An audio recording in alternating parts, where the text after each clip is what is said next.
Kalau Anda sujud, kata Nabi, engkau kokohkan dulu sujudmu. Jangan langsung doa. Tempelin yang enak.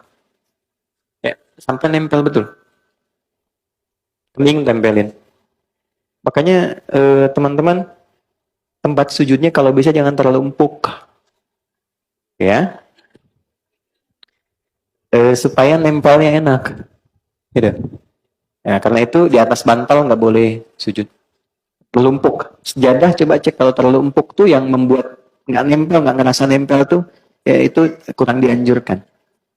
Ya, jadi kalau pas nempel tuh terasa betul sehingga ada nempel. Nanti saat darah mengalir ke otak tuh kalau kita sedikit MRI itu ada kayak titik God spot di sini. Sampai merasa tenang di situ, nyatu. Nah biasanya kalau energinya sudah ke situ, ada rasa nyaman, ada tenang, ada ketundukan. Awalnya kalau belum benar pusing dulu tuh, itu awalnya. Nah, nanti nempel semua. Ini nempel, ini nempel. Kalau sudah nempel betul ada sensasi yang berbeda pada diri kita. Jelas? Oke. Jadi itu dulu yang pertama saya tekankan. Tempelkan dulu dengan baik. Rambut panjang tidak harus diikat. Laki-laki ya, bukan perempuan. Biarkan dia terurai. Dengan catatan, tidak menutupi keningnya. Oke. Kalau 1-2 menutup, masih kena kening, masih nempel, itu sah. Walaupun makruh tanzih istilahnya, kalau bisa dihindari karena nggak disukai, tapi tetap sah. Ya, karena itu Nabi pakai imamah yang dibuat itu. Ya, kita pakai peci sekarang. Ya, itu salah satunya bukan ingin membuat penampilan performance sebagai tidak. Asal katanya supaya akarnya rambut ini yang mungkin panjang tertutup sehingga tidak terlalu menutup bagian saat kita sujud. Ya, tapi kalau dia tak pakai peci, justru kebalik. Jangan diikat, biarkan aja. Karena pada dasarnya nggak ada orang rambut ke depan begini kan. Pasti ke samping kan. Ya, kalaupun sujud, dia terurai. Nah, ada riwayat mengatakan ketika dia sujud dan terurai pun, itu sebetulnya rambut ikut sujud. Gitu. Tapi dia nggak menutup kening. Kalau nutup semua, maka tidak sah. Jelas ya?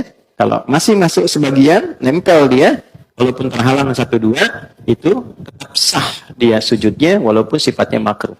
Sebaliknya perempuan. Tidak boleh ada satu rambut pun. Ya. Apa masalahnya? Bukan karena menghalangi, tapi aurat bagi perempuan. Jelas? Yang harus ditutup. Nah, kemudian yang kedua, kain. Bagaimana statusnya mukena? Kan nempel di sini ya? Nah, mukena sedapat mungkin tidak menutup bagian keningnya. Supaya keningnya menempel. Ya, kalau dia terhalang, sama sekali nggak nempel, tapi dengan kena mukenanya, maka salat itu tidak sah. Berbeda dengan mukenanya jadi alas. Pakai jilbab nutup mukena karena misalnya di Arafah panas nih, dipakein jadi alas, itu tetap sah. Sah. Ya. Antum pakai sorban di sini. Ya, itu ada sanadnya tuh. Sanadnya dari sahabat Jabir bin Abdullah. Jabir bin Abdullah tuh pernah lepas sarung, pakai celana segini, sarungnya dilepas, dijadiin sorban begini. Itu nasabnya selepet begini tuh ya, pakai gini tuh. Itu Jabir bin Abdullah. Itu bukan ngarang, ada hadisnya. Diprotes, tanya, kenapa mesti dilepas? Kan bagus dipakai. Iya, bagi kita yang punya. Tapi nanti kelak kita temukan orang-orang yang mungkin gak seperti kita. Pakaiannya terbatas. Saya contohkan begini supaya orang tahu pakai begini pun sah.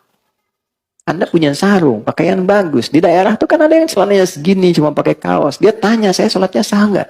Agama ini mudah, jangan dipersulit. Maka, kalau dipakai di sini jubahnya, kemudian sorbannya, lalu sujud, kena ke sorban, sholatnya nggak sah. Ya? Tapi kalau sorban dibentangkan begini, tidak menempel di sini, itu sah.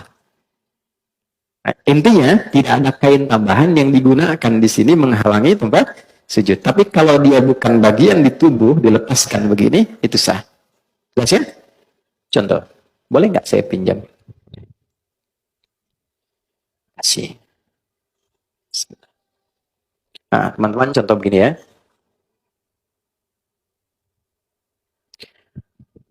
Kemudian mau sujud.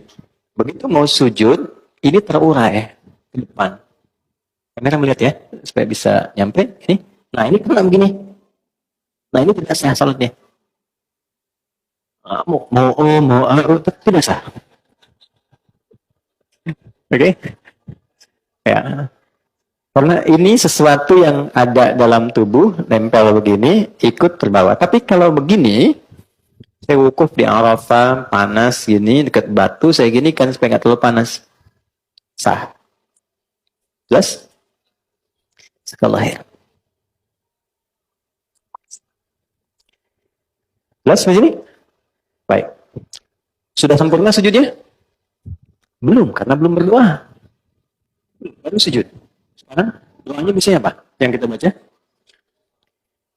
Nah, kita punya 2 menit lagi. Doanya bisa Subhana Rabbiyal A'la. Boleh tambah Subhana Rabbiyal A'la wa bihamdi. Ada lagi satu lagi. Subhanakallahumma Rabbana bihamdika Allahumma gfirli. Sudah. Baik. Ini tidak banyak orang tahu. Itu doa pembuka. Bukan doa yang sesungguhnya. Itu doa pembuka. Kita sedang berusaha mendekatkan diri kita sama Allah. Subhana rabbiyal a'la wa bihamdi. Ya Allah, Engkau yang maha tinggi. Saking agungnya, aku tundukkan bagian terhormatku hanya untukmu. Kan kehormatan manusia itu di kepalanya. Begitu dia bisa jatuhkan ke bawah, itu sedang merendahkan dirinya. Itu di Romawi kan, dia sujud tuh. Kan? Manusia dia ruku karena merendahkan dirinya. Kita jatuhkan kehormatan kita di hadapan Allah untuk mengagungkan Allah. Dan aku lakukan ini sebagai pujian kepadamu. Maka berlakulah hukum. Perhatikan hukum ya. Tatkala Anda merendah, Allah angkat Anda. Tapi ketika Anda meninggi, Allah rendahkan Anda. Dalam semua aspek kehidupan. Anda boleh hebat jadi suami, tapi kalau Anda terlampau tinggi, Allah jatuhkan. Anda boleh hebat sebagai pengusaha, Anda sombong tinggi, Allah pasti rendahkan. Tapi ketika kita rendahkan diri kita, Allah pasti angkat. Itulah sebabnya kenapa orang sujud diangkat, diberikan 7 bacaan doa, permintaan yang dikabulkan. Yang Rabbi gfirli warhamni wajburli dan sebagainya itu. Maka kita rendahkan itu untuk merendah pada Allah. Ya, sebentar. Sambil kita katakan, di ujung, Allahumma gfirli, ya Allah ampuni aku, yang kadang dalam hidup selalu merasa tinggi, merasa hebat, merasa paling berwenang. Aku jatuhkan diriku kepadamu. Begitu kita ucapkan Subhana Rabbiyal A'la wa bihamdi, atau Subhanakallahumma bihamdika Allahumma gfirli, jatuh, maka muncullah kemudian apa yang kamu mintakan. Maka Nabi katakan fa'aktsiru doa, perbanyak doa. Kalau permintaannya seperti Nabi ajarkan, boleh dilafazkan. Tapi kalau tidak sama dengan yang Nabi ajarkan, cukup di hati kita sampaikan. Ya, masalah rumah tangga pengen curhat, masalah pekerjaan, ya, masalah sosial, hadirkan. Senikmat apa yang bisa kita lakukan. Tapi lihat sedang sholat apa. Kalau berjamaah, ingat-ingat ada imam. Jangan imam sudah naik lagi, Anda masih sujud. Atau sebaliknya, Anda jadi imam, ingat makmum. Ada batas standar. Karena itulah silahkan nikmati dalam sholat sunnah. Tahajud, duha, tumpahkan aja. Minta sama Allah. Nah, itu dalam hati. Tapi kalau sekiranya Nabi pernah ajarkan doa